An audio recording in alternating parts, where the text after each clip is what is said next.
வணக்கம், நான் உங்கள் chef Deena. Welcome back to chef Deena's kitchen. நம்ம சேனலில் இன்றைக்கி வந்து கீரை மசியல் எப்படி பண்ணுறது பார்க்க போகிறோம். இன்றைக்கி வந்து அந்த கீரை மசியல் சிறுகீரை வச்சு பண்ணியிருக்கோம்.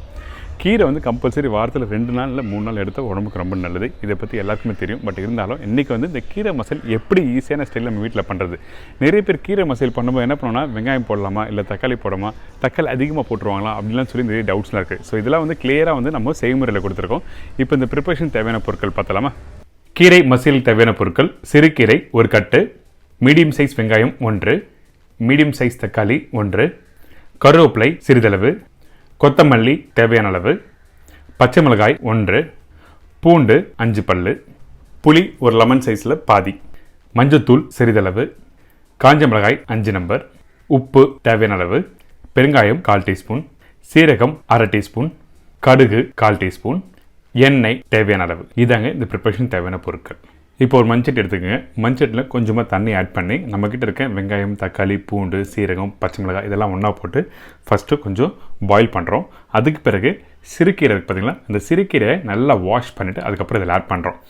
இப்போ நம்ம என்ன பண்ணுறோன்னா, இந்த தண்ணி வந்து லைட்டாக கொதி வர டைமில் சீரகம் 1/4 டீஸ்பூன் ஆட் பண்ணுறோம். அதுக்கு பிறகு பச்சை மிளகாய் 1/2 கட் பண்ணி இதில் ஆட் பண்ணிக்கலாம். காரம் அப்போ தான் உங்களுக்கு அந்த தண்ணியில் கொதிக்க உங்களுக்கு நல்லா வரும்.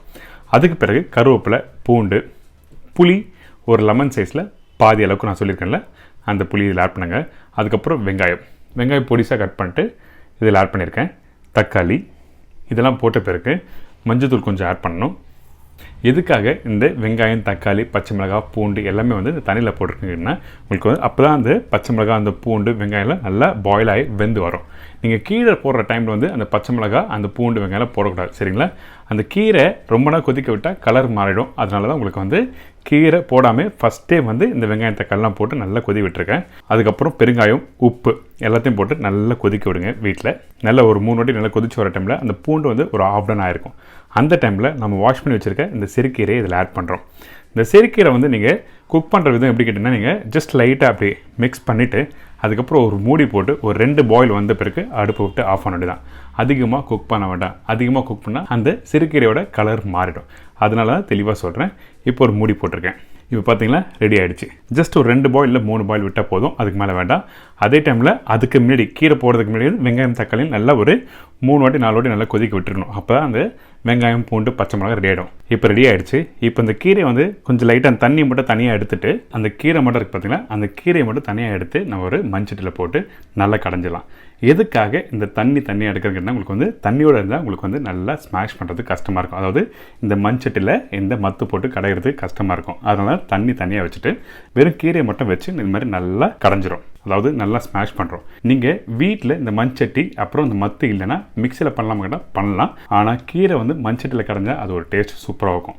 ஸோ அதனால் நல்லா கடைஞ்சி இப்போ ரெடியாக வச்சுருக்கோம். அதுக்கு பிறகு நம்ம ஆல்ரெடி பாயில் பண்ண அந்த கீரை தண்ணி இருக்குது பார்த்தீங்களா, அந்த தண்ணியிலே இந்த கடைஞ்ச இந்த கீரையை போட்டு மிக்ஸ் பண்ணுறோம். இந்த டைமில் அடுப்பை 1 செகண்ட் ஆன் பண்ணி ஆஃப் பண்ணுறேங்க.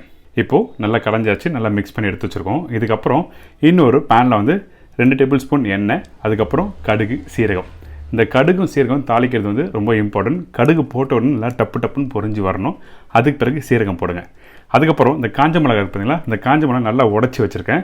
அது மட்டும் இல்லை, உள்ளே இருக்க விதையை கொஞ்சம் பாதி எடுத்துகிட்டு அதுக்கப்புறம் இதில் மிக்ஸ் பண்ணியிருக்கோம் தாளிப்போட. எதுக்காக கேட்டிங்கன்னா, அந்த தாளிப்பு அந்த விதையோட போட்டிங்கன்னா உங்களுக்கு சாப்பிடும்போது பல்ல படம், சில பேருக்கு பிடிக்காது.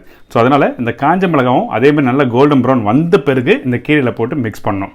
இப்போ பார்த்தீங்களா, இந்த மிக்ஸ் பண்ணி அந்த காஞ்ச மிளகா அந்த தாளிப்பு நல்லா காரம் உங்களுக்கு நல்லா தெரிய வரும். அதனால தான் கரெக்டாக உங்களுக்கு வந்து உடச்சி போட்டிருக்கோம்.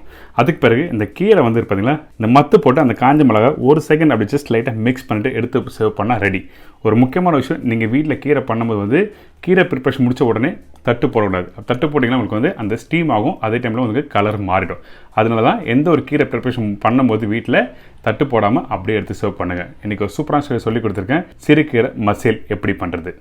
என்னங்க, இப்போ இந்த கீரை மசாலா எப்படி எல்லாருக்கும் ஈஸியாக தெரிஞ்சிருக்கோம். கண்டிப்பாக வீட்டில் ட்ரை பண்ணி பாருங்கள். இனிமேட்டு உங்கள் வீட்டில் இந்த மாதிரி கீரை மசாலா பண்ணும்போது புளி அதிகமாகிடுச்சு, இந்த மாதிரி ப்ராப்ளம்லாம் வராது. இதே மாதிரி நாளைக்கு ஒரு சூப்பரான விஷயம் சந்திக்கிறேன். நன்றி, வணக்கம்.